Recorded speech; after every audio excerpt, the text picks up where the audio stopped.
100 शब्द प्रति minute dictation start करते हैं 5 सेकेंड बाद।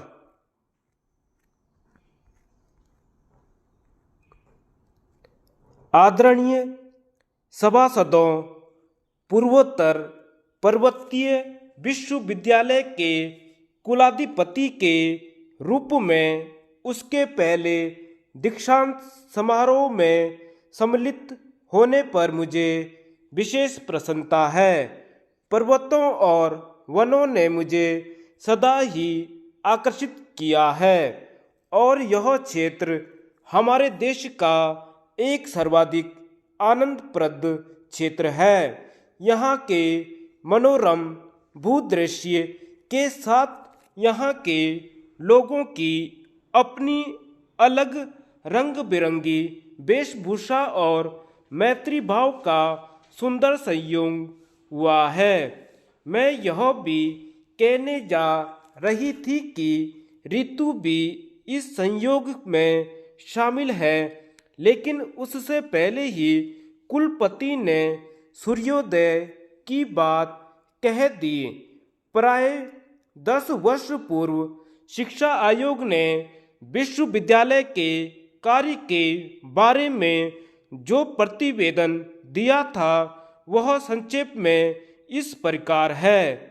नए ज्ञान की खोज और उसको हृदयगम करना तथा प्राचीन ज्ञान और विश्वासों को नई आवश्यकताओं तथा खोजों के प्रकाश में देखना, जांचना, शारीरिक क्षमता और मानसिक शक्ति का विकास करके जीवन के सभी क्षेत्रों में सही ढंग का नेतृत्व प्रदान करना, समाज को ऐसे सुयोग्य व्यक्ति स्त्री पुरुष देना जो कृषि, कला, चिकित्सा, विज्ञान और प्रौद्योगिकी तथा अन्य अनेक व्यवसायों में पारंगत हों और जिनमें सामाजिकता की भावना का संचार हो तथा सामाजिक न्याय को बढ़ावा देना और सामाजिक तथा राजनीतिक विषमताओं को कम करना।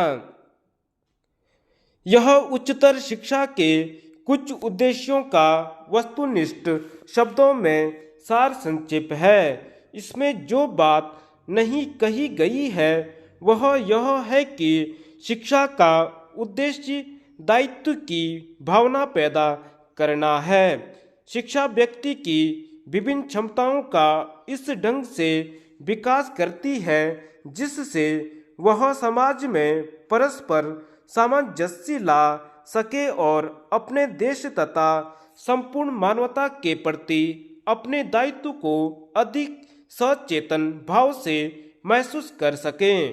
प्रश्न यह नहीं है कि आप सीखते क्या हैं, बल्कि यह कि आप अपनी जानकारी का उपयोग कैसे करते हैं तथा आप किस प्रकार के व्यक्तित्व के धनी बनते हैं।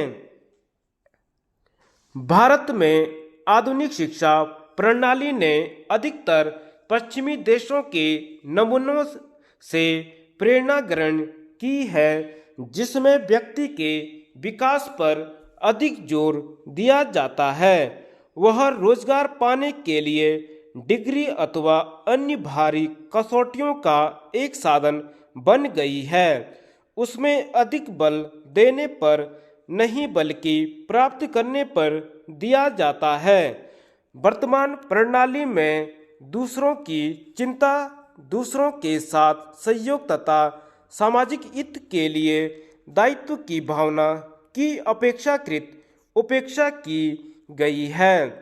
सच तो यह है कि आप अपने चिंतन और अपने कर्म के द्वारा जीवन को जितना हित देंगे, आपके क्षितिज का उतना ही विस्तार होगा और आपके सम्मुख उतने ही अधिक अवसरों के द्वार खुलते जाएंगे।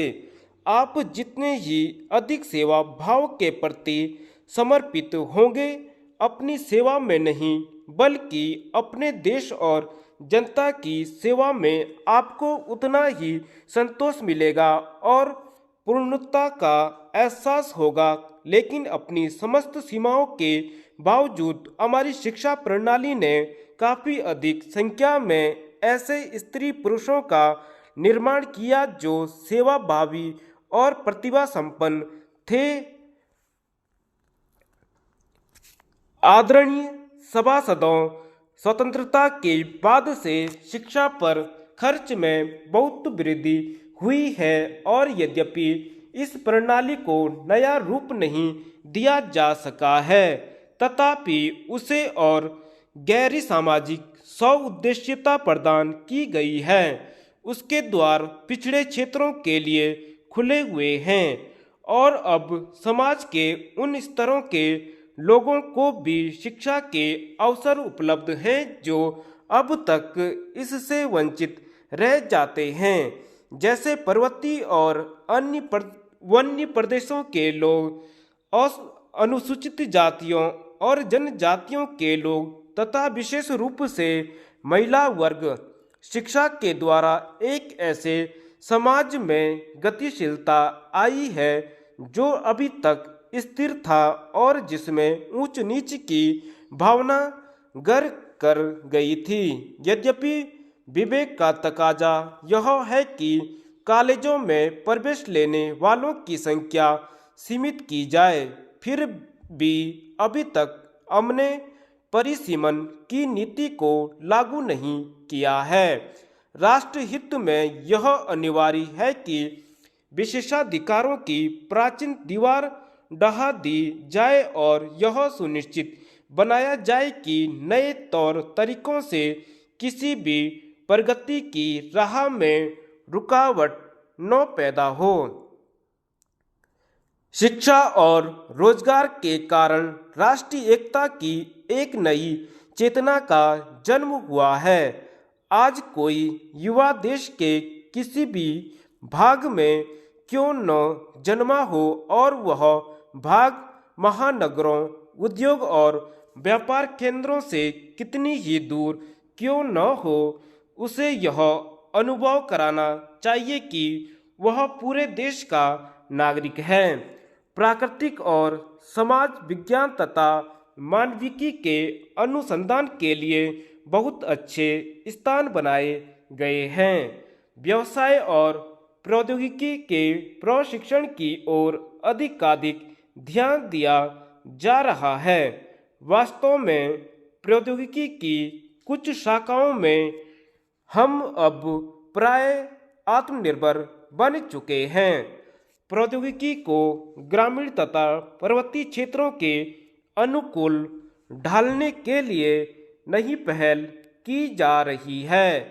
मुझे बताया गया है कि कृषि और पशुपालन में स्नातक या स्नातकोत्तर अध्ययन के लिए सुविधाएं यहाँ नहीं हैं, लेकिन ये दोनों ही विषय इस अंचल की प्रगति के लिए महत्वपूर्ण हैं।